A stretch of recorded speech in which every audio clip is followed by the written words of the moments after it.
Hello, everyone. Thank you for attending. My name is Andy Crosby. I'm the Historical Commission member on the committee here. And what I'd like to do is start off with a brief presentation and then follow up by a discussion. And we'll answer any of your questions. As many of you know, this committee was established over a year and a half ago or so, a couple of years, to look at refurbishing this building. So what we're going to do is we're going to walk through what we've done to date and where we see our next steps being. That's not working. All right. So, needless to say, and all of you are aware that this building is a very historic to the town. It is one of the 3 historic buildings in the town, and has really been the scene of many events and activities within the town for its 160 years. And as I'm not going to go read the list, you can read it as well as I can. But I say, this has been part of the town, and certainly the consensus of everyone on the committee and many in the town is that this is a building well worth saving and preserving for the future.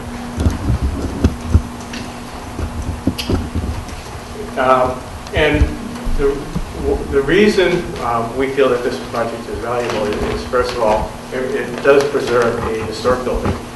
Our plan is to not only restore but update the building so that it continues to be useful to the town for the foreseeable future.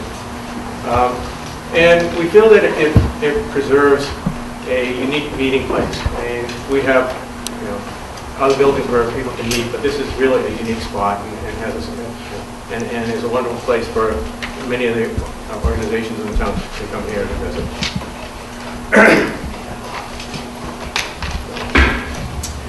As we're looking at this project, we noted that there are a lot of pros and cons to it. And obviously, it will create, there will be fundamental changes to the. Oh, I'm sorry. Let me slow down. It's been a long day. There have been, what we intend to do with this is make some fundamental repairs to the building that will take care of many of the issues that we'll talk about during the presentation. It will allow people to use the building throughout the year, secure the building for generations to come, and it is in a location in the center of town, handy for to many buildings and many activities. Some of the issues, as we went through the project, we suddenly realized that the cost to revitalize this building is significantly more than we had originally thought. The building now is underutilized. The parking around here, as you know, coming in is severely limited. Another negative impact will be that if this is fixed using mostly CPA money, it will severely impact the amount of money available for other CPC projects.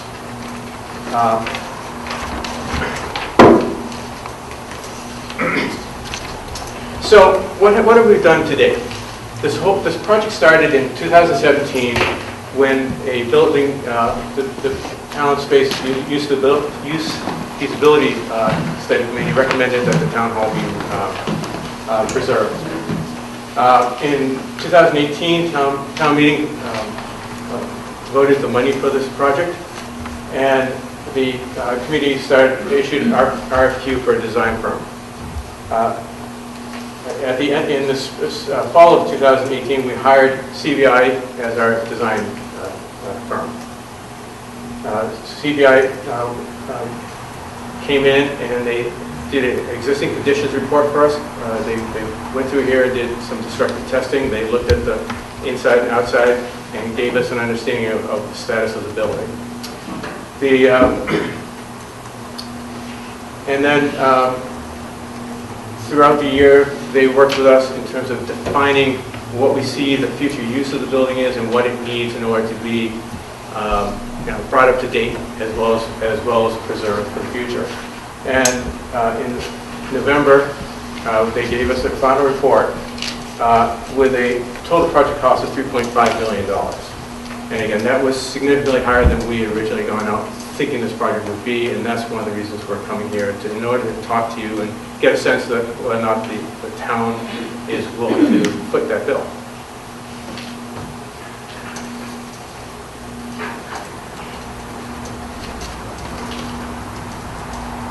So when you're looking at a 160-year-old building, you expect to see problems.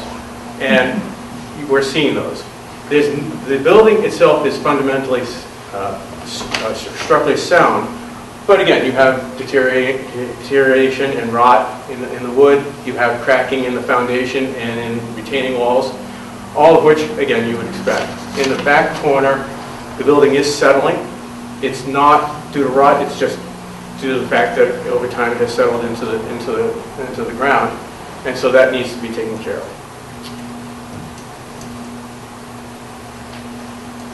Inside, you're seeing, when you're looking at up in the roof, you're seeing gaps between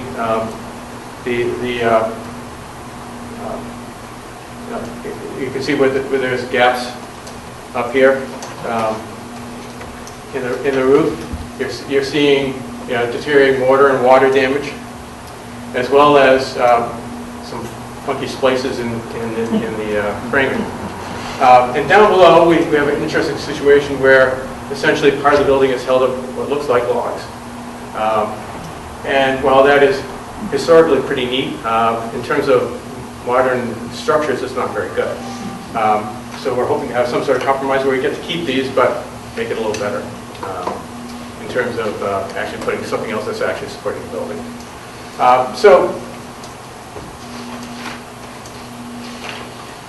And then we also, as you can see, looking around the building here, the paint's peeling, the plaster's falling down and separating from the wall. You have water damage in several areas, and hazardous materials. Everything, again, what you would expect from a 160-year-old building. You've got lead paint, asbestos, traces of mount, and as with the library in the window, PCBs and mercuries in the light. So these are things that we need to get taken care of.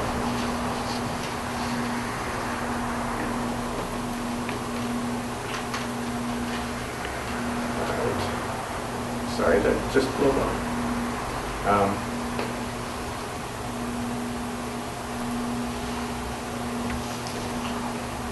All right, there we go. Long distance is hard sometimes. And there are also, as you would expect, some code and accessibility issues. The entryways have steps or gap or rises which are difficult for people with mobility issues to get into the building. So the stairs going up to the attic has no handrails. Down in the basement, there's a firewall between where the furnace is and the main room, and there are several breakthroughs on that, so compromising the wall, as well as issues with slopes and ramps in the entrance. So these are all things that at the time when it was built or were okay, including the ramp, but now probably aren't to code. And the question is some of these issues are, what can we live with, or what can the state approve, and what do we have to change? So there's a lot of questions in terms of how much updating we have to do in order to meet current code.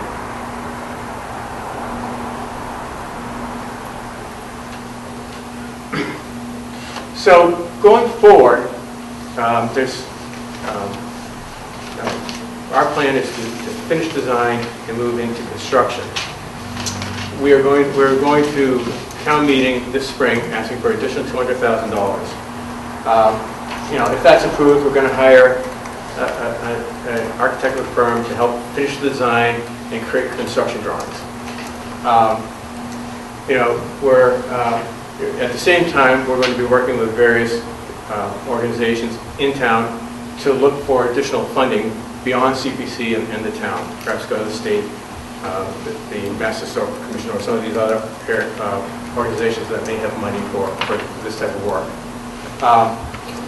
Once we have the construction drawings done, once we've completed our review as to where the funding may have to come from or can come from, we'll present the final plans to the town in a public forum like this, and then prepare a warrant for the that following town meeting. And if the town approves that final bill, we will then go out to construction.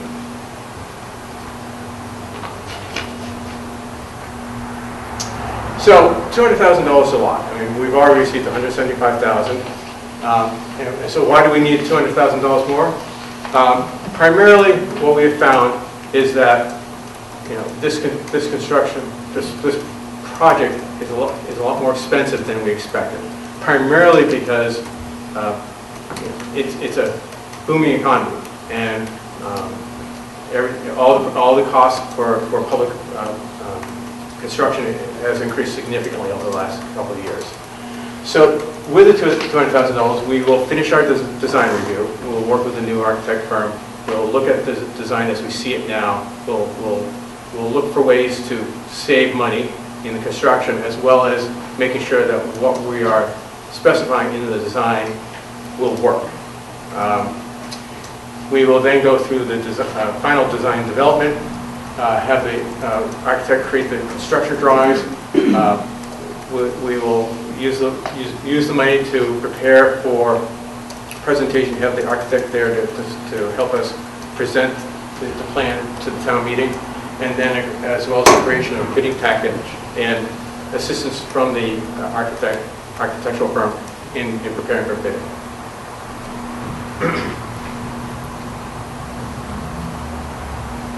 Some of the things that we're considering as we are looking at the design right now are, obviously general work throughout the building, removing hazardous materials, insulating walls, preserving the windows, repairing or refurbishing the other features within the building. The balcony right now is not code compliant, so we want to raise the railing in front to make it code compliant and also make sure that it is still usable. We are thinking about removing the fire escape to improve the historical view of the building itself. And also we're talking about joining the two attics to improve access for people who have to maintain the HVAC.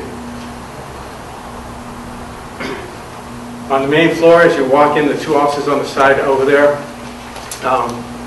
the office on this side will become storage for chairs and tables. On this side will be for historical displays. This main room will not change much. We're just going to get rid of all the peeling plaster. We're going to insulate and repair the windows. Otherwise, it should look pretty much the same with a fresh coat of paint. This area over here will become the main entrance. We're looking at putting a lift in here, improving the handicapped bathrooms, a kitchenette, as well as improving the stairs up and down to the basement.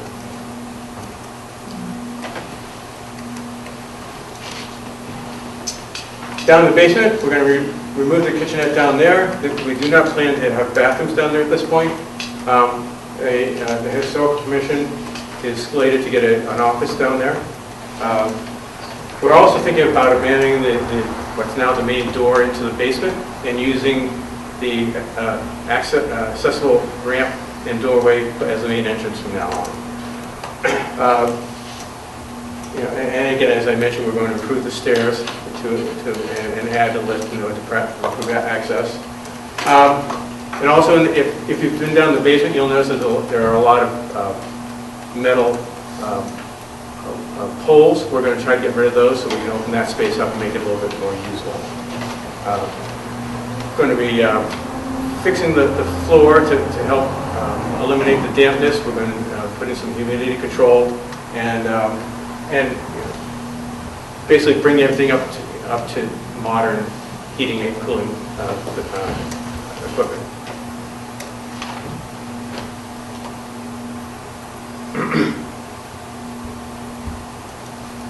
And outside, we basically want to keep the outside of the building looking the same. Obviously, we'll repair the areas where there's rot and deterioration, as well as fresh coat of paint. But we'll look at the access ramp, make sure it is up to code and acceptable. Fix the retaining wall problems. Install shutters on all the windows, and replace the flagpole and put handrails, and basically make it easier for people to enter the building, and clean up the look. So put new planning in and really accentuate the beauty of the building.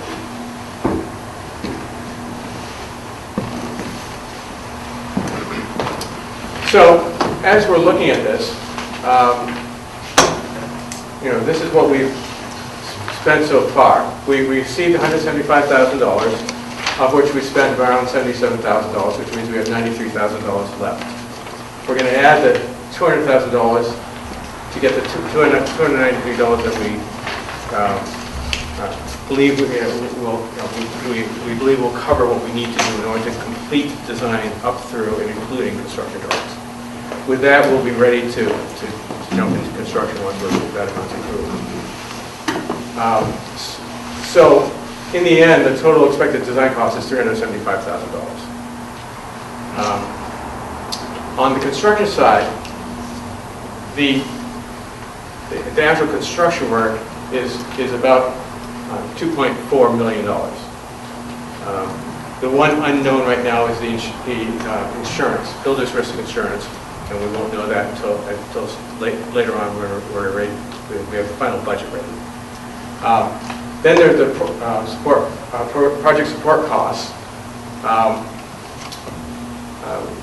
which are architect engineering fees of $350,000, contingency for $360,000.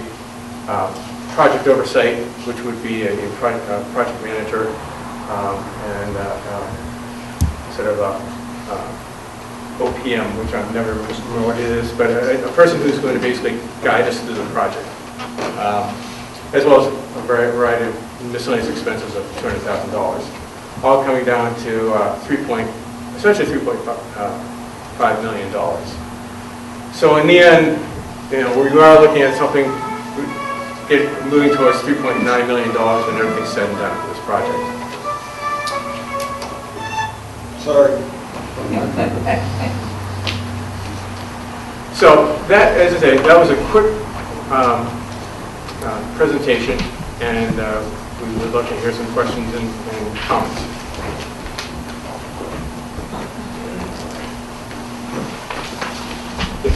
Do we know where all the shutters are for the building? We have some on the building, but the rest, were in existence at one point, but I don't know if they're... The last time they were in the old town barn, by the steeple is no longer there, I guess. Yeah. So They're in pretty bad shape. yeah, that's actually what I heard. The combination of Home Depot and plastic and old wood was. Yeah. Our assumption is we're going to get new. So.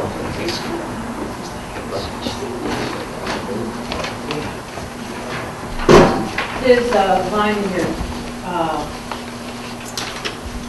things to look at, was address cobblestone area. Do you have any idea what that might mean? I'm sorry. To address the cobblestone area, any ideas what that might be? Well, at this point, no, we don't. We obviously know it needs to be addressed. And that's part of what's going to be developed in this final section. Is what the grounds are going to look like. So, we do know that we want to improve the steepness of that area so that it's easier for people to come across the street and get into the building. But what that looks like at this point, we haven't finalized. So, yes. If we wanted to just give this building sort of the structural facelift that it sounds like it needs, fixing the settling and the basement issues, but not turning the basement into a space that the public went to, and not turning the attic into a space that the public went to, could we get the price tag on this project down from $3.8 million if we were to just do the things that we have to do as opposed to all these other things that we might not necessarily need? Probably not significantly. And the reason for that, and please disagree with me if you want to disagree with me, because this is always a point of discussion here. But you have three factors. You obviously have just what you need to do to solidify this building and make it sound. You then have the things the state's going to require us to do for accessibility and building code. And some of that we may be able to get a waiver on, but probably not all of it. And then the third is discretionary. And that discretionary number becomes really small when you look at the others. So I don't have real numbers, but let's say you might be able to carve off $500,000 off the project. But then what you end up having, for example, if we don't put a lift in, if we leave the basement basically ready for use but not done, you ultimately have future expenses that may end up being more costly because you didn't design this for them. So you're going to have to basically rip stuff open and redo the job. So it's some, we have part of the conversation, and again, this is something we're discussing all the time. We're going to be looking at ways to reduce the cost. But in looking at the project, it may make more sense to do the entire project, do it now, and hope, and then be done with it. Because if you spread it out, it just may end up that much more expensive. And it may not be covered by CPC funding at some point. So, to add to what Andy's talking about, most of the problems in the building are in the basement. So in order to do that, we've basically got to tear the basement apart, make the repairs to the basement floors, the foundation walls, the tree trunks that are holding up this floor, and then we have to put something back. The committee is saying, well, we don't have to do that right now, and we don't, but realistically, all that's left is some plaster and some paint, because we'd have to insulate it. We'd have to put the wiring in that's required, and that we want cabling for all of the different items need to go into the basement first in order to make their way up here. In a perfect world, we'd strip off the peeled paint and paint it all, put some air fresheners in it, and get back to business. But the underlying problems in this whole building are really invisible. It's what's behind the walls. There's no insulation. Last year at our discussion, we compared the heating bills for this building and the community center and the others, and this building consumes a fantastic amount of heat. Those that use it during the summertime have indicated that they'd really like air conditioning in here. And as this building becomes more and more used, depending on how we go about repairing it, those requirements will need to be added. And so where do we put all of that? Well, that goes up in the attic. Right now, just not nitpicking, but there wouldn't be any public access up in the attic. It's just that if you were to go up there, there's an attic, a big attic above this space, and there's a medium-sized attic at that space, but you can't get to that. And so the improvement would be to be able to get up there, to have the mechanical things up there to provide ventilation, air conditioning, heating for this space. And so if we try to cut the corners, it's just going to kick us later on. And my theory and my line, and it's not agreed to by the rest of the committee, but we've got to repair it. It's going to be expensive, and we should do it once and do it right, and it's going to be another 25 or 30 years before we have to do anything else to it again. If you could go back to the budget slide for a moment, because I think one of the positions that the committee is likely to take with if the $200,000 is accepted, we decide to go forward, is that we're going to put this to the new design firm that there is broad discontent with $3.5 million to bring this building up to snuff, right? So we haven't identified ourselves, how do we get that number smaller? There are things that some of us are willing to put on the chopping block if it turns out that it actually saves substantive dollars, but we don't know. If you can save, $500K on the construction side, you're saving proportional amounts on all the others because they're just fractional increases on the construction side, right? So the 500K does grow, and that's real money. Whether you can get to that, it may be that it's closer to 200 or 300K that you end up cutting, but that's just a guess because we haven't done all that. I see, Christian. Just one quick comment on this. The cost we're seeing for this building is equivalent to what we have sort of seen with other town hall reconstructions. So, unfortunately, it's not necessarily out of line. It's just shocking. Let's be honest. It's very surprising for such a simple building. So, Courtney, I know you had your hand up, I just wanted to add one more part to the answer to your question. One of the things that we're kind of stuck with is that there is a strong economy, so the prevailing wage requirements for a public project mean that we're paying absolutely top dollar for all the work that gets done here, and that's just law. And also, if we do a certain amount of repair to the building, by spending a certain amount of money, we're then required to bring things up to code. And so that's the tricky part. So if we make a repair in the basement, to a certain extent, we may trigger that percentage of, it's based on the value, I think, of the building. And so the building isn't worth a lot, so meeting that percentage of the value is pretty easy. And so we make a repair, and all of a sudden we've got to bring a lot of stuff up to code. And so then, as long as we're bringing things up to code, we might as well finish the job right, because the building is actually, it is worth it, we love it, and we care about what happens to it. So that's kind of another answer. I'd like to know what the plan is for fire protection and how much of the construction cost is related to that. We are looking into obviously adding fire suppression system in the building.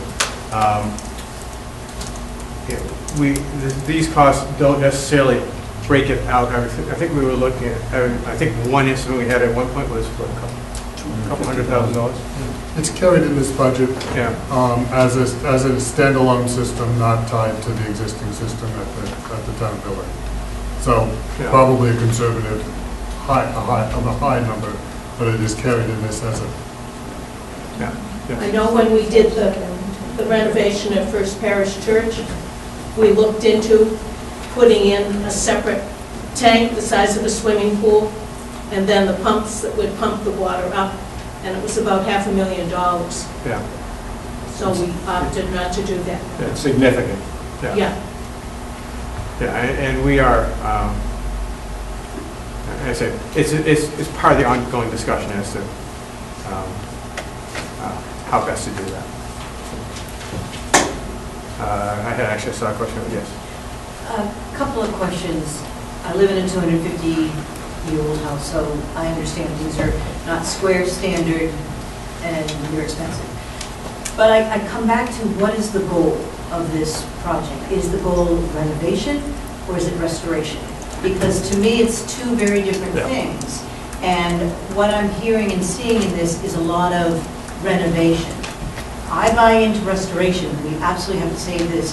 But we have a Pompo with extra space. So I question, are we renovating or are we restoring? When you're dealing with public buildings, it's not really up to us whether we just restore it. Once, basically the way the laws work, once you reach a certain point, you have to do more. you have to make it accessible. You have to bring it up to code. So, and part of the accessibility is, do we need a lift between the two floors so people don't have to go outside to get into the basement or from the basement up here? These are all the decisions we have to make. So part of it is out of our hands in that sense. Right, but take air conditioning, for example. Right. 180 years without air conditioning, okay. And now we do have space down at Pompo, and especially if the rent for here in Pompo are on par, this becomes less attractive, especially if there is no AC. So I really kind of question some of the, some of the things that you're talking about. And the other thing about downstairs, does it have to be a public space? No. If it's not public space, that takes a lot of things off the table. So again, restoration or renovation, and where do we put our money best to use? Renovating downstairs, or if we need more space, doing some additional work down in Pompo. So, yeah. You have a comment? Oh, I have some. No, Yes, absolutely, because for over 10 years, I booked this building on behalf of the selectmen, and this building here, the dance groups love this floor. For whatever reason, I don't understand all of it, but the Thursdays have the dance groups. It's definitely highly used. It'll be used more often, I think also too, because we now have a little bit more parking over here next door. And this space definitely could be used. I know during the day and evenings and more. Right now, I think it's limited. Comments about Pompo, I'm not sure what you're talking about excess space, because if you're talking about the unfinished, it's filling up pretty fast. right. It's for storage. Doesn't mean that's what it should be. Exactly, but what I'm saying is, where are you going to put all the stuff that we've got stored there? So just to sort of wrap that up, because, what you're asking are conversations we have all the time. So we're not, what we are presenting here is what we've looked at in terms of what is, I don't want to say it's the maximum we could do, but it's what would bring this building up to perhaps maximum usability as well as preserving it. And again, if anyone on the committee disagrees with the way I just said that, that's fine. Please feel free to speak out. But basically, the things you're asking, we've asked almost at every single meeting since we started talking about this. So we're, part of this ongoing design phase is looking at the nitty-gritty, really understanding, okay, what do we save if we don't put air conditioning in? Is it going to be is the benefits of having air conditioning and increased usability of the building during the summertime worth the money? And ultimately, what we're going to do is put together a package that we feel balances usability with preservation with the bottom line, and ask the town to make a decision at town meeting. So you mentioned you've looked at options and talked about options within the committee. Have you looked at lower tier options of not usability? So for example, just preserving the outside shell and not saving or doing any renovations for the inside to be used in the future? Well, if you look inside here in this building, you see we have to do something here. And we have to fix the basement because it's the dampness down below that's causing these problems. So if we don't fix the basement, we're not saving the building. The outside is actually in reasonable shape compared to the basement where they're settling, where there's dampness issues. So we really do need to do the basement, and then from there we need to take care of the water damage and the peeling paint pallets. I guess where I was going with it was if nobody, takes the step of we don't use the building on the inside and it's just a historical landmark that we drive by and we take in from the outside. So you don't need HVAC, you don't need to do bathrooms, you don't need to deal with the accessibility concerns that you have. That is a possibility. I think, speaking personally, if we're going, to do the minimum that we have to do to actually save this building long-term, we're going to reach a threshold where the state's going to require us to do more to meet their accessibility and code requirements. If I can elaborate. So, in principle, what you're asking for is an alternative use of this building, which is just as a monument illustrating what it is. And the building is not falling into the ground today. You know, that is one option of operating this. And that is something for the voters of Stow. They can vote with their feet, do you want to do a project like this or not, right? Because as Andy has been exploring and explaining here, this is a very expensive project. We don't feel comfortable about the number with that project. So that is one option, leave it as a historical, and you know, it's really just a monument. I don't think the committee or any one of us on it think that is a satisfactory solution of just having it as a, you know, some type of a wood structure that you drive by. It should have utility in that sense, because then you cut out all power, you cut out all water, all heating, etc. in the scenario. That is one way of looking at it, and it would be fairly inexpensive. The other aspect, and I think Doug was trying to explain that in his statement earlier, is that the structural issues that we have with the building, if you want to use it in the future, require significant work, right? And that's where you're going to drive most of the cost in this renovation. You're going to have to get into these walls and insulate them. Our ability in identifying specific items that would significantly drive down the construction cost. And in order to drive down this number to something that we were anticipating and seeing, something in the $2 million range, you're going to have to do what Ed was, you know, trying to highlight here. The total construction cost here would need to go down by several $100,000. Well, that's just has not been an obvious way of how you would achieve such a large number in reduction of the construction cost without a significant impairment in how you would utilize this building. The example of why we need an elevator here, you've done all the work in the basement that is necessary to use this building. If we don't put a handicap accessible space into it, you're really looking at usage of this building as two separate buildings. That is, the stairs up and down this building are not sufficient as an accessible point in a newly renovated building. So there are some things that come with generating this as a usable space. Actually, gentleman right back there, you had a question? Yeah, sorry, yeah, several times, sorry. Two questions. One, what's the time frame for this? When, if by some magic you got all this money, how long would it take to finish it? So we have a good answer for that one. The construction timeframe? Construction phase. Till we're done and doing the grand opening ceremony and celebrating? Well, unfortunately, we won't know whether we can begin for another year, because if we're successful at this town meeting for additional funds for design work, we're hoping we can get the design done and get some better estimates in time for potentially a special town meeting a year from now. And if not, it would be the annual town meeting in May 2021. We would go out to bid, and then it would be a 9-month project. And the other part is, what's the cost of not doing anything?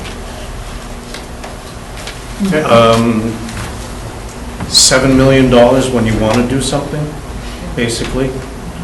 I mean, I should say right now, we're going to be waiting a year, and we heard in the building department 2 weeks ago, the cost of air conditioning alone, commercial air conditioning, is going up $5,000 a week. So if by waiting a year, this number, if we try our best to knock it down, I'm making these numbers up now, but if we knock it down by $500,000, it's conceivable the construction costs will go up $500,000. And so we'll get less for the same amount of money. The construction world is absolutely crazy right now, but I can't come up with a benefit of waiting. I can only see the negative. Well, I think he may be asking, we just don't do anything and let it fall into the ground in 30 years.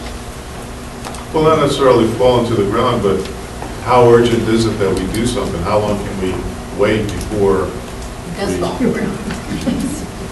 we start trying to, because I guess an alternate question would be, where's this $4 million going to come from? Well, again, as we noted earlier, we intend to go to CPC for some funding.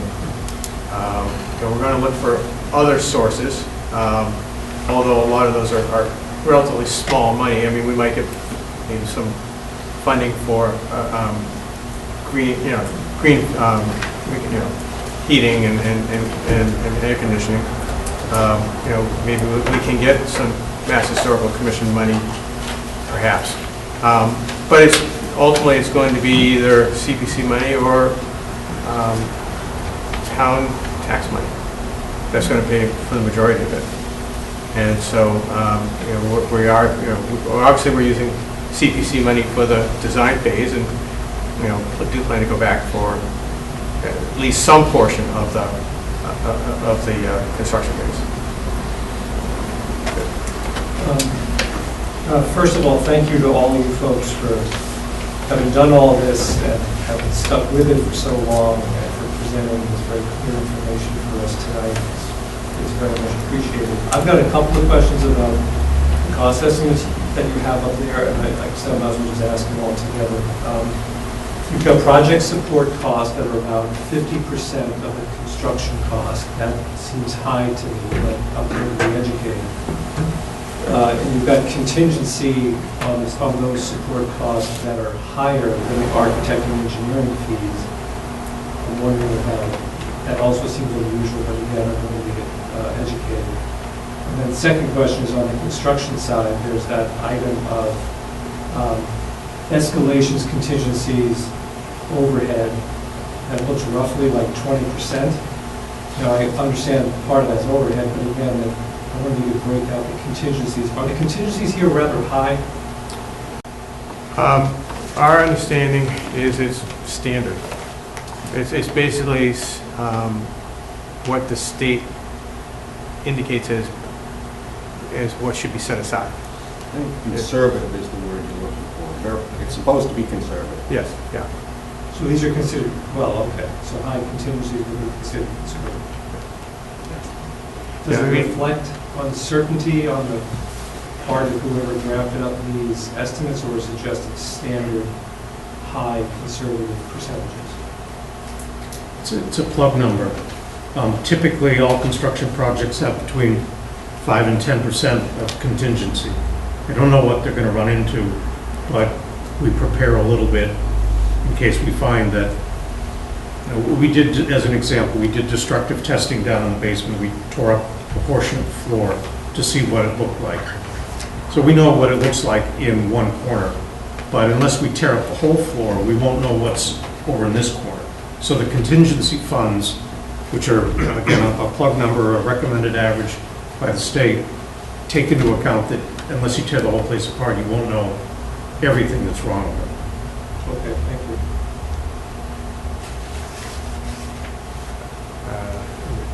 So I think you're getting an awful lot of people here that are, I can only imagine the discussion that's been taking place over the last year within the committee. And so you're getting all the old grumps that have old houses. My barn is held up by logs, folks, 1840. The thing I want to know is, I've heard about possibility of high rock. I've heard about what's going to happen to the library. Heard about what's going to happen to the whole sort of space.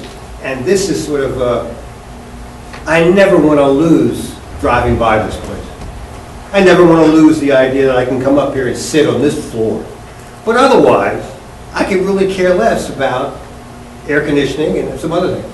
So, and I'm sure you've been saying the same thing. But if the money that the library wants, and if High Rock comes into play, AA now meets over at Pompo, it doesn't meet here. I mean, I drove to soccer games every Sunday, and this was really used by Alcoholics Anonymous, and now that's at Pompo. I see dancing at night, but other than that, it's limited. So I think you have to have a real justification. If you're going to do it, that's the number. I just don't see you can get away from it. But, boy, for what I think it's going to be used for, I almost would rather have 2 floors. And I'm afraid that we're going to, half of that cost is just because we are going to start doing stuff. You're forced to do everything. And all of our houses that we've had for years and years and years, we could do a little bit here and a little bit there, and you wait. But we're being asked to do it all now, and we all know there are some big cost considerations that are going to go on in this town in the next 2 years that are going to really stretch the budget. And boy, I just want to make sure that we know that we want this to be a usable building owned by the town of Stow, and not a West schoolhouse that's open for occasions every so often.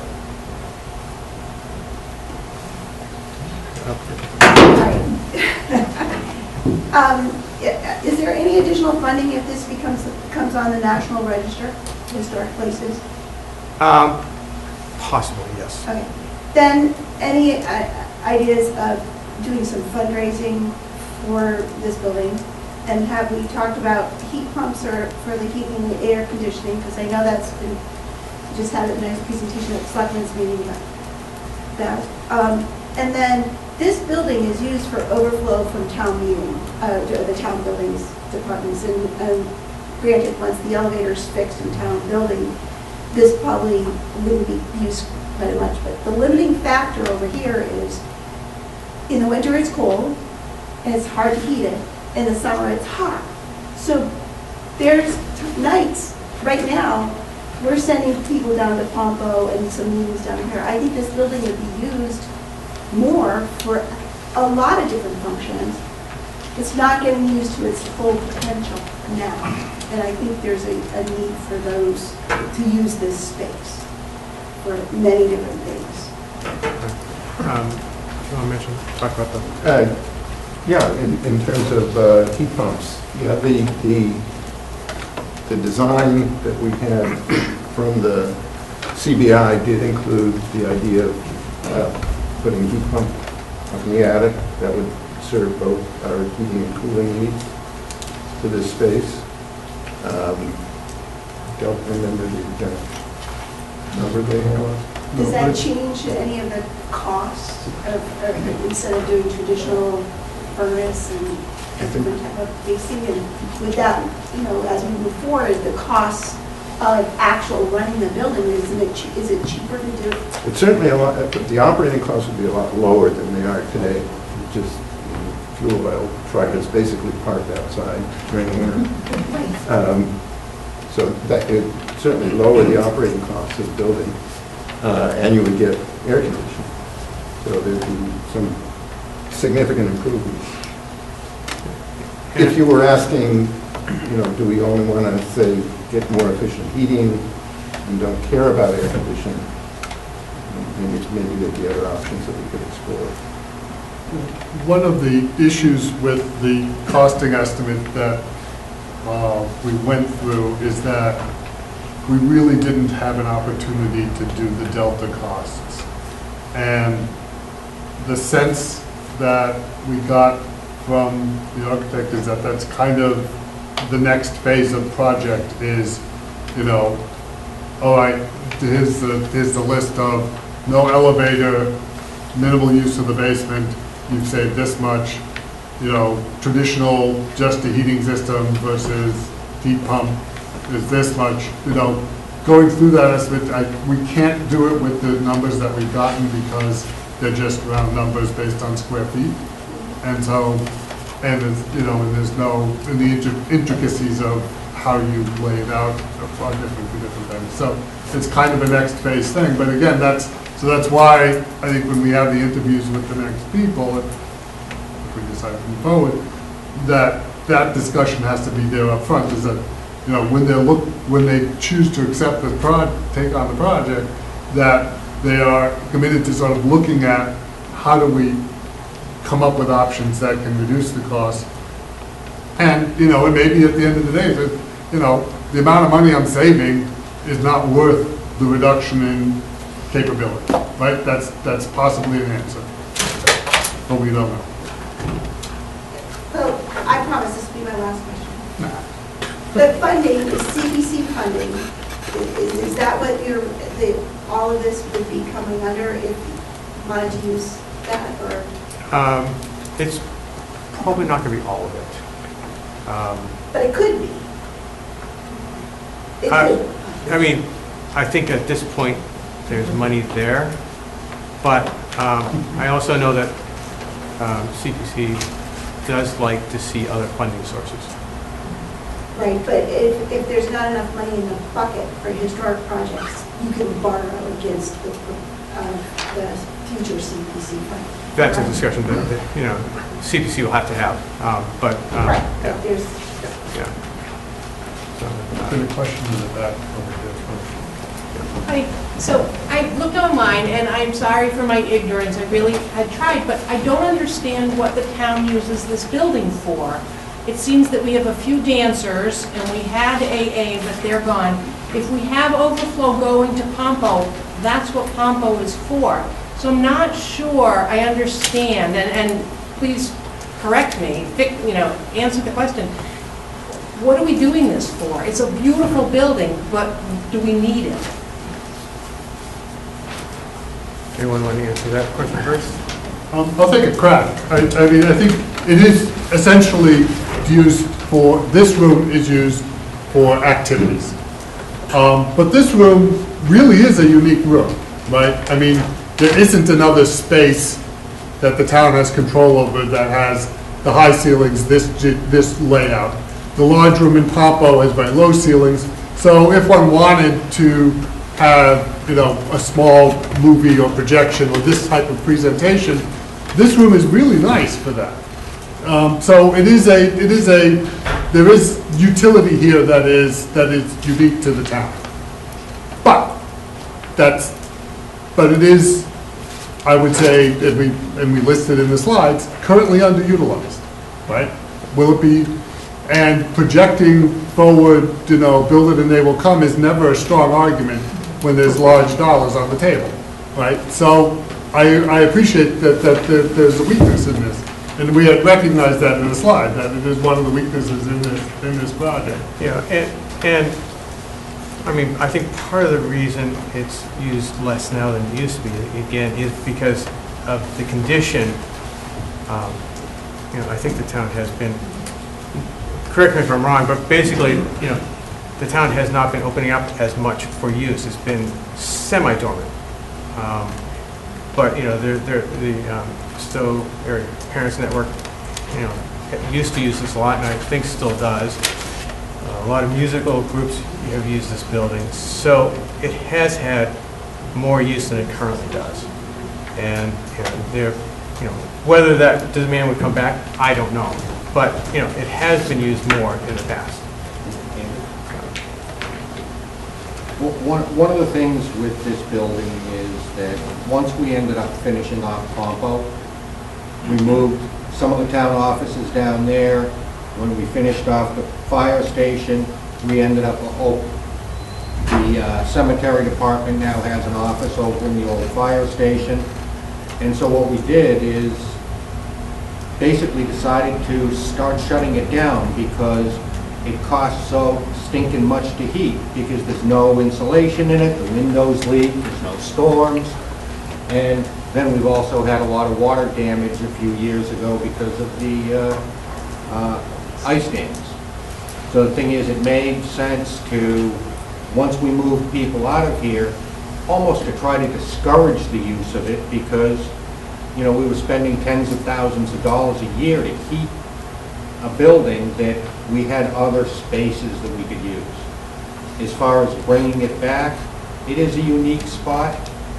I think everybody on this committee would really love to save it, but again, we are having heartburn about the costs, you know, and unless, you know, the first thing that I keep saying is, before we do anything else, we've got to insulate it so that it doesn't cut, even if we kept the same heating systems, that we're just not pouring it out of the walls. So there may be room where we can move things, but again, as soon as we pass, I think, about a $200,000, $300,000 threshold, everything has to come up to code. And once we do that, you know, it's just one thing after another that drives the cost. And, you know, we have bounced around the ideas, you know, do we essentially mothball the basement so that we don't have to spend $100,000 on a lift? That's one option, you know, and make it a separate area so we maintain the, I'll say, what most people know and love about this, which is probably this room, and then keep the building healthy. You know, we can, there are ways we can save some money, but we end up giving up other things. And that's where we are all struggling. I think it's safe to say that none of us want to spend $3.5 million. But the conversation is really all about what's the best way to preserve this building. You know, what can legitimately be kept out and what would be, you know, being penny wise and pound foolish. And so we just need to, that's the process we're going through, and our expectation is through the following design steps we're going through, is we will have a much better understanding of what that is, and we'll be able to make some good decisions and we'll be able to justify why the cost is the cost by the time we get to town meeting. Yes, and you've been waiting a long time, I apologize. So 2 questions. One on that is, I think the additional 200 you're looking for engineering and design is to do construction documents. Is there a way to go back to the architect, we're going to get options, and then hit pause before you get to construction documents and present those options to the town? In order for us to understand, I think, and correct me if I'm wrong, but I think the construction documents actually are the point where we can get a better understanding of what the costs really are, because then we're very clear as to what we want to propose to do. But correct me if I'm mistaken about that.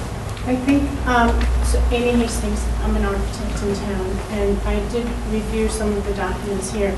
I think, and I was a co-chair of the elementary school building committee. There should be an opportunity halfway through design to do another estimate takeoff. And that's when you can have different options. And, you know, it's open meeting, so anyone can come at that time. So potentially, you know, you can post it, that's the day that you're going to have options, and there can be input. So my second question was, if you do get funding for this, are there other CPC projects that will not get funded? You're talking about the full amount or the 200,000? The 200 and then subsequently the full? For 200,000, no. Okay. I think that's safe to say. For the $200,000. $3.5 million, if the CPC paid for all of it, it would significantly drain the bank account there. And so, yes, So what's it the probably number? would be. Courtney, you want to say something? I don't have the number on me right now. Yeah, no, neither do I. So off the top of my head, so there's a rough number subject to error, but not, I believe that the total funds that the CPC has control of that have not been reserved for anything, including all the buckets. So there's some money that would be open space and recreation and affordable housing could not be used for this, but I think it's around 4.3 million. So there is enough unreserved, there's enough in the unrestricted bucket that we maintain and the historical bucket combined to do this project today. The other significant thing that's useful to know is that the RCBA revenue every year is approximately $750,000. So it rebounds with some vigor. You know, we don't get 3 million every year, but if you get $750,000, it's what, 5 years until you get this much money? So if we're looking at building this not for a couple of years, that reservoir will be refilling from the other projects that are proposed, you know, while this is being designed and further considered.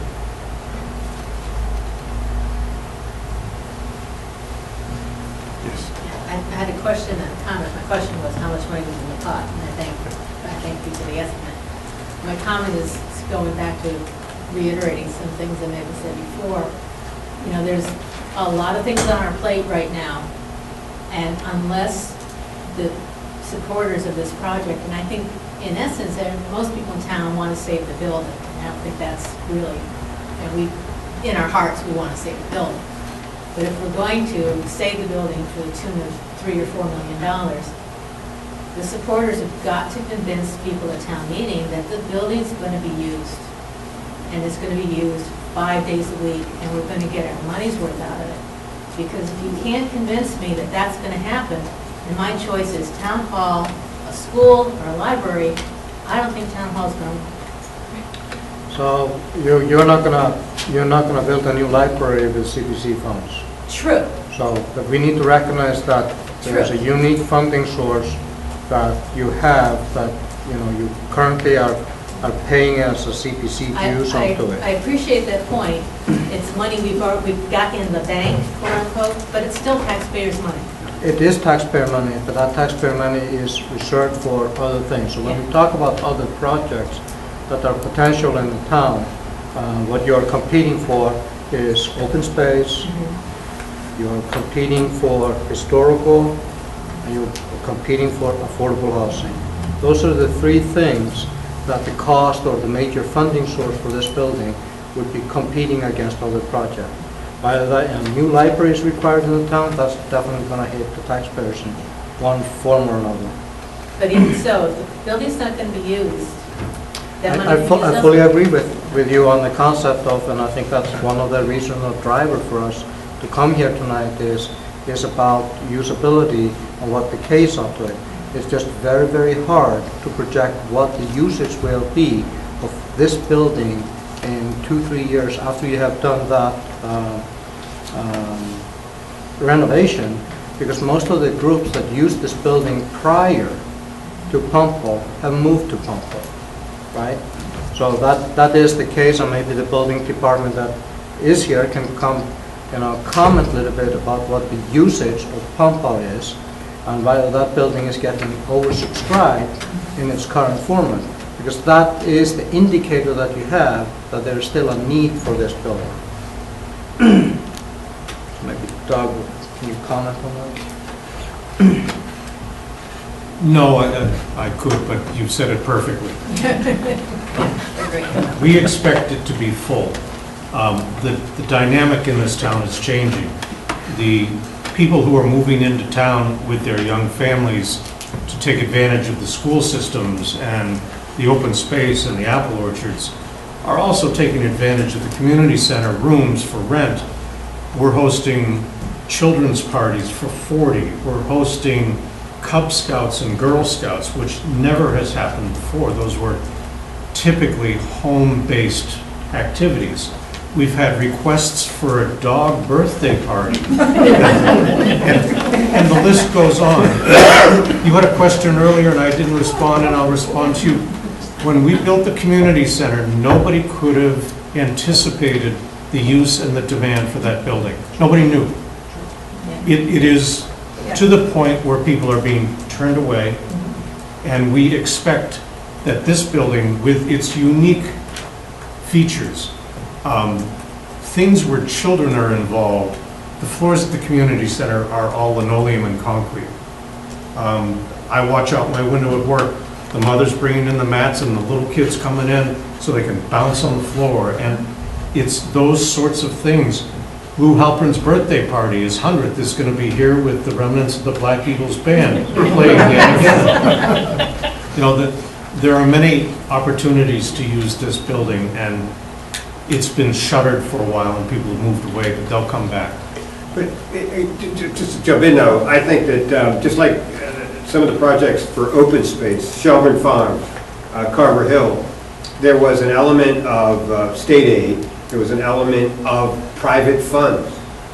And I think you will find that there's a whole bunch of people in town who will help pay out of their own pocket to be able to drive by this place and look at it. Sorry, I took over the floor, but in the heating, I hope that he could have the men's room and the ladies' room and the kitchenette would be its own little heat source, and so you would literally be able to turn the heat off in the wintertime and let the rest of the building freeze. Is that possible? It's forced hot air right now, isn't it? Are you speaking currently? Yes. Yes, it's forced hot air.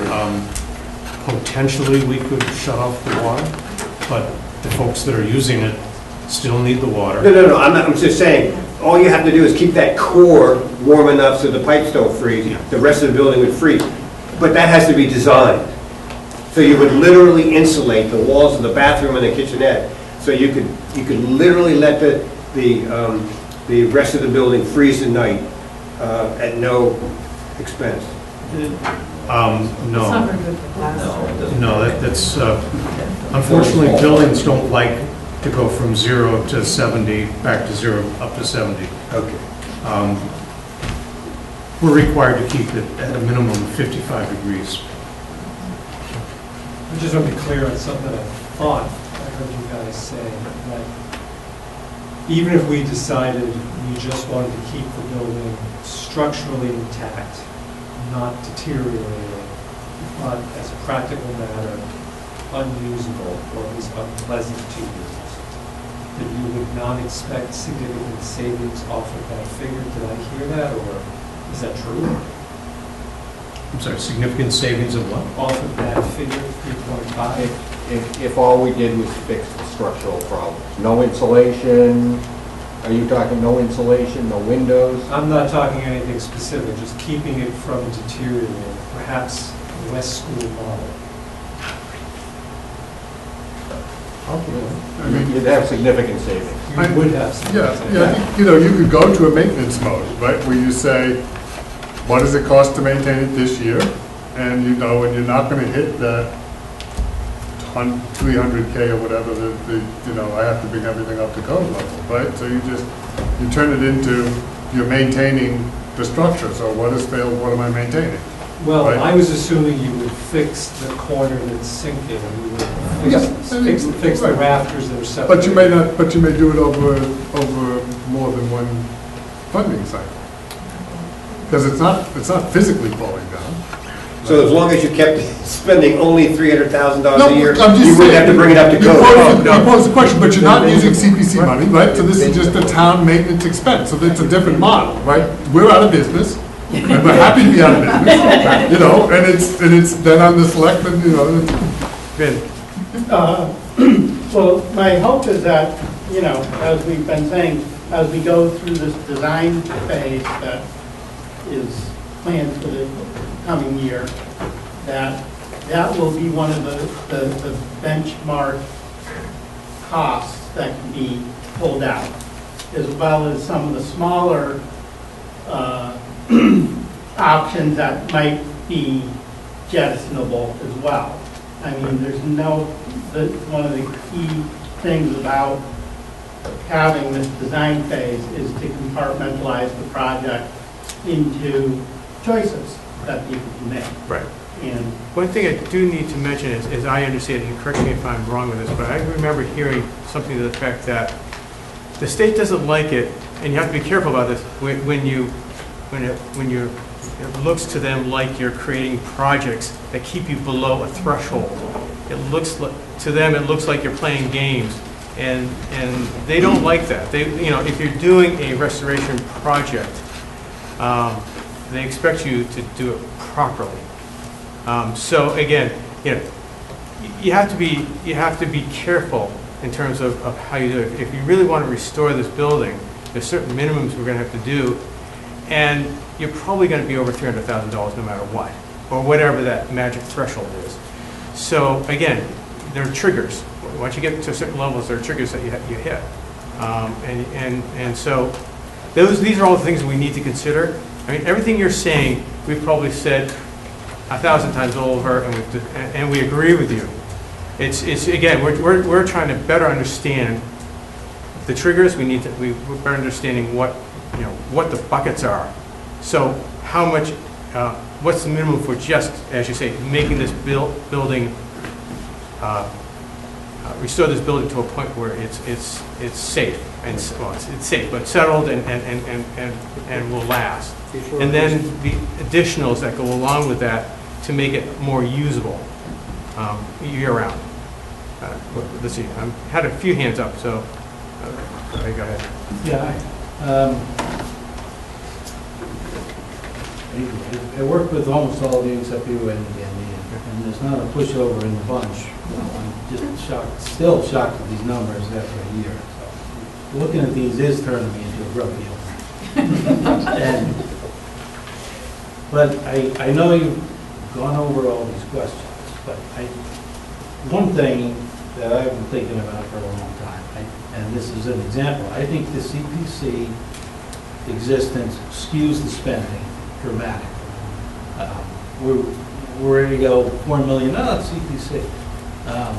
We got a building, one of the most used buildings in town, 100 yards, and we started them with money for the decade I've been doing this. We've turned them down for this amount.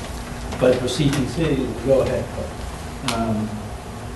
So one question I have, you're asking for more design money, that's right, based on a breakdown of the existing relationship, which, I respect if it's broken, let's not, let's move on.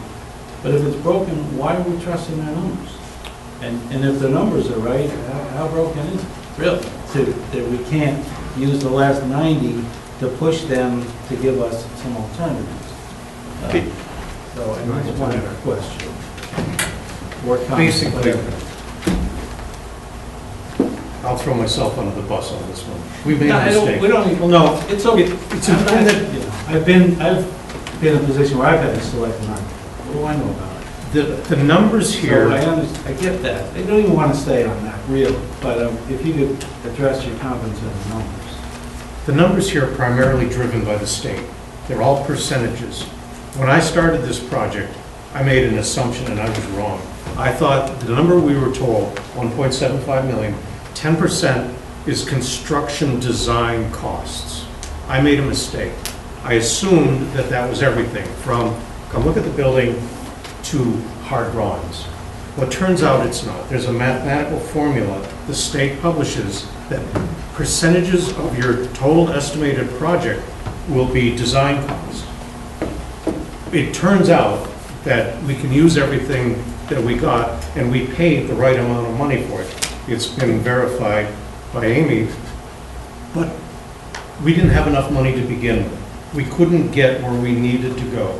Amy has verified that everything we got was well worth what we paid. It happens to fit into the state criteria percentages, but we just I didn't look at the project in a large enough scope. We need that 200,000 regardless of where we go. Fair enough. And you mentioned, I don't know about doing this piecemeal, I don't know if that works or not, but the state doesn't want us playing games. I would just point out that your first slide, this building was built in today's dollars for $180,000. Yeah. So now you have to put 20 times And every bit of that is from a game the state's putting on us. Every bit. If this was somebody's personal house, and this is the size, This this is is like- actually smaller in some ways than a lot of the houses we live in terms of the number of rooms, the number of bathrooms, and a kitchen, okay? You're gonna tell me that I would pay $3 million to fix my house up? No. Come on! So, I mean, if it's state numbers, then I'm gonna count on the architects to come and burst the balloon. I mean, come on, we're gonna be forced to pay this money because the state says we have to pay the money? Yeah, no, I'm not saying we can get away from it. I'm pointing out that that's the reality. Do you think it would cost, if you had a house like this, if you were to take over High Rock and want to bring it up to code, do you think it would cost that much to do it? More. If it's the town, if it's the town doing it. The town is doing it, yes. If it's a personal I residence. meant all the code, I meant all the code. Right, if, as a residence, probably not. As a public building, yes. Well, one of the things with this whole project too is, you notice that we still have 90-some odd thousand dollars left, right? Part of the reason that we're having this forum here tonight is because we were so shocked that we decided, we made collectively a hard stop decision until we started to get some public input the way we are now. Because we said, you know, we're all shocked at it. We said, we don't know if the town's going to support it, so we don't want to go forward until we get at least some input from people around here. Roll out the numbers. If all of you guys came in here today and said, 3.5 million, 4 million, you know what, take 5. Let's go home. You know what, that's the way we march forward. But at least what I'm hearing is that we need to sharpen our pencil, continue to sharpen our pencil, and maybe have another one of these in a couple of months after we do some value engineering. Amy said that, you know, we have that ability in this next phase, and we've already shown that we're willing to stop spending, right? 3 months ago, we had another proposal. We'll take another 75 grand of your money and we'll work this stuff through. And we said, no. We're going to stop right where we are, get through the holidays, digest the stuff, and we even brought Amy on board to review the stuff so that we'd have a little bit more confidence in the numbers. And we felt much better after she talked to us. So it was one of these things that... Maybe I should talk to Amy. But you know, that's why we're here, right? Is, you know, different people have different views on what they would be willing to do. You know, we have a variety of opinions on this group, which is good, because that means we have some hard discussions about it. And hopefully, you know, if we end up going forward, I'd say we'll probably do another one of these in the future, but the number we're asking for now should get us through a $3.5 million project, and we won't spend the money if we don't have to, and if we don't think it's wise. So that's my 2 cents worth right now. See. I would just like to posit that the project should be presented as both a renovation and a restoration. Speaking from experience with a 300-year-old house, none of the things that we did were inexpensive because of the way the houses or the buildings back then were constructed. And it makes a difference. But I think you certainly, the town should not let one of its own historic buildings go to pot. It needs the work. But I think it should be presented as renovation and restoration, recognizing the historical value of it. I just want to say that I am one of the dancers who uses this room. And if you try and dance on the cement floor at Palpampo, you will not walk the next week. That is how bad it is to dance on a hard floor. This is a perfect floor for it. And it's perfect for a lot of things. And so while I'm swallowing hard about the money, I think you have work that you can do to look at costs and lots of talking to do. But I think, it's a restoration, but, it's a renovation with a restoration. If it was 40 years old, it would just be a renovation. But the historical part has to call it for a restoration too. The basic things you have to do are going to be expensive. You've got the foundation, you've got to change the heating system, because what you have is expensive. You've got to insulate the walls, you've got to put new windows in for the insulation and everything. You've got to, and you need a fire control system. Those are expensive items, so you're going to be well over $300,000 just to do the basic things to preserve the building. So it seems that if we're going to preserve the building, we might as well bite the bullet and do it right and make it a usable space, because it will be used. And you might want to keep the logs down there for the bounce. There's some truth in it. I just want to clarify something, because I got a little confused when there was some talk about how Pompo was used.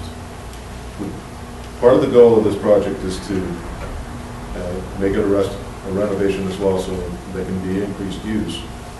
But I heard the comment being made that Pompo was created and nobody anticipated that it would be used as much as it is, meaning there's potential for more use of Pompo, meaning there's potential for more expense to increase the usability of Pompo sometime in the near future, which would be better money spent than here? All depends on your perspective. Always does, Tom. If all you're looking for is room, and this building didn't exist, right? Or, square foot wise, I believe that building out more room at Pompo would be more cost effective. We've got space down there. We've got, I think, 12,000 square feet left. It's under roof. It could be built out. It would probably be built out a lot cheaper than the square footage that we're going to get here. But the thing is, you don't save the historic building at the same time. So what you're doing is, by doing some of the, if all we were looking for was space, it's not worth it. But, just abandon the building. But it's to save the historic building, and the bonus is you get some additional space. And that's the kind of the way I look at it.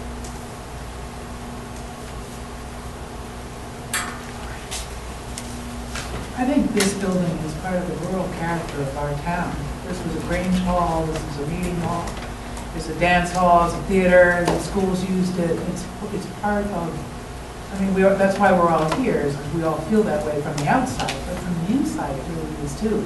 And the history in this room is why we want to be able to use the inside of the building and not just look at the outside. I'm also one of the dancers that dances. And a different group, but a different group.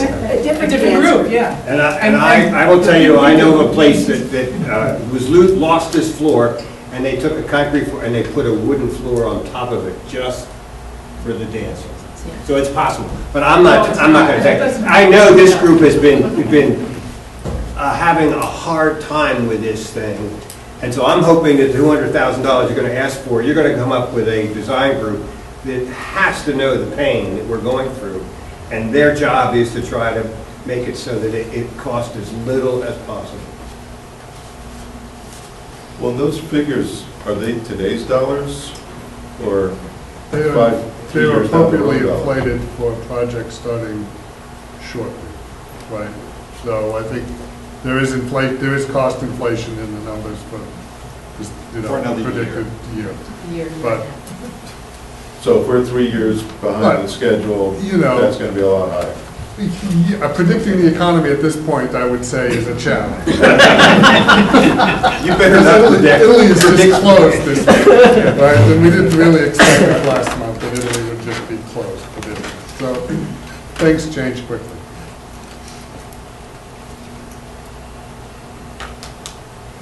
Just quick, but is this building on any historic registers now? No. Massachusetts. Yes. I mean, the It's commission, on the Massachusetts Historic Register, it's not on the National Historic Register. If you get on the national, you get a bronze plaque, that's about it. We have 6 buildings in the town of Stow on the National Register. yeah. Don't inclusion in that trigger new standards and regulations that they have? For to be- national? for- Not really, no. Probably just adds cost. I mean, for the most Again, part, is it a yes or a no? well, I mean, the You answered it a little bit, National maybe Register, not I mean, much. basically, It's it's, on the Mass Register, but yeah. the Massachusetts Register is going to default to the local Historic Commission for construction oversight and historic preservation oversight.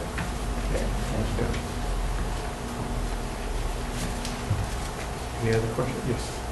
So I think I've heard through the comments that the relationship with CBI didn't go as expected.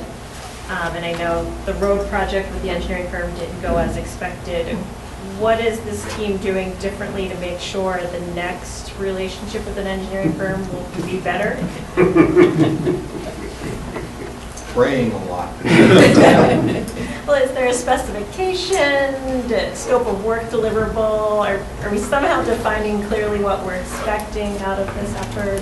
The RFP has changed for the next one from the previous one, to open it up a little bit more to perhaps get a broader range of, less constrained on the acceptable.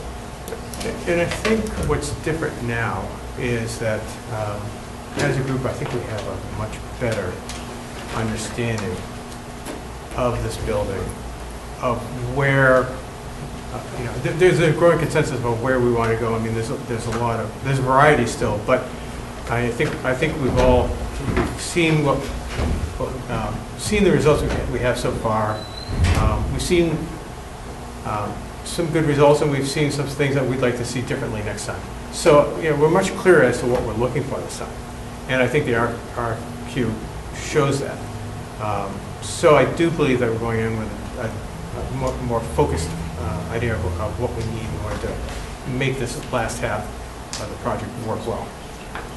And for clarification, and it's verified by Amy, where we are and what we're doing is not because necessarily of a relationship that went bad with an engineering firm.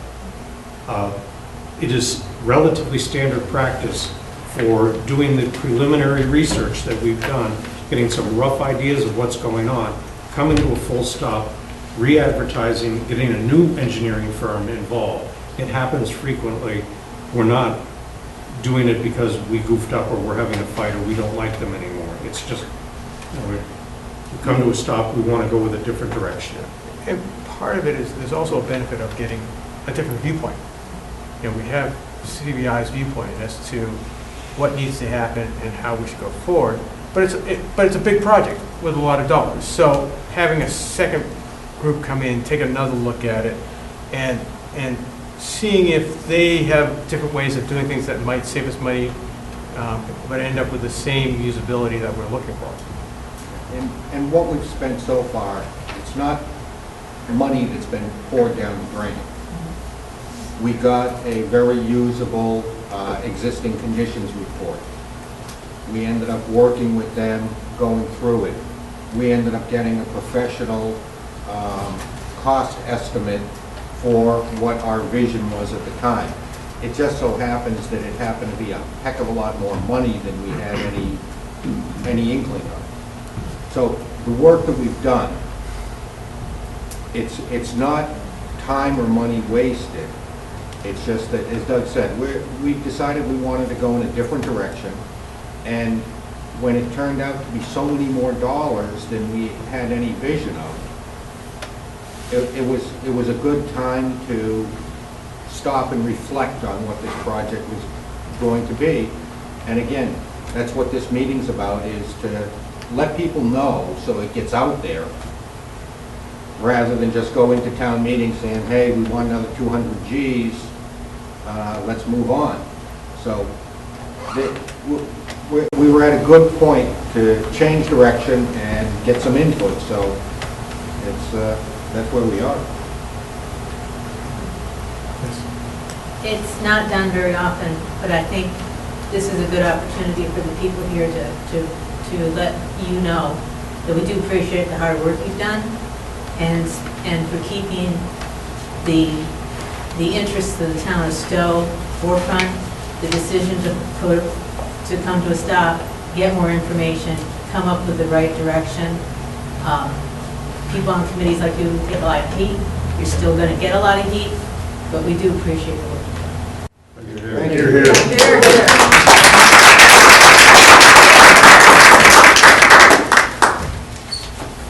Even our members who bake cake for months at a time.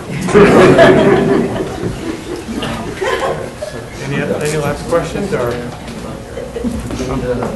Thank you for attending, we appreciate your input. We have heard your But it sounds like you say the same thing amongst yourselves, so you're having this internal squabble just as much.